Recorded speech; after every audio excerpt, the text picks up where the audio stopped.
I wanted to add this video in so that you could see what happens when you foul hook a fish. And foul hooking means just hooking it in an area other than the mouth.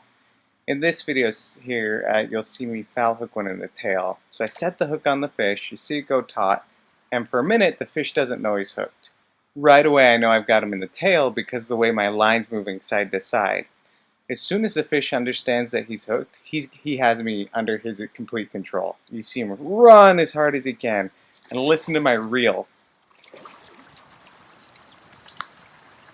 He's just ripping away, and when you hook them in the tail, you can no longer steer them.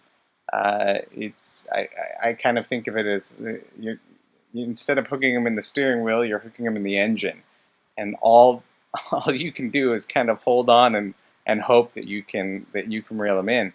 Now, one thing to keep in mind is always check your local regulations because in a lot of places, especially up in Alaska, if you foul hook a fish, you cannot keep the fish. So make sure that you're aware of that. But as you can see here in this video, and we'll skip it ahead here a bit, the fish takes several minutes to get in. If you foul hook them like this, just take it as easy as possible. Give it time for the fish to tire himself out so that you can get the fish in. And then, as you can see here, we have a beautiful dog or chum salmon that we'll go ahead and let back into the water.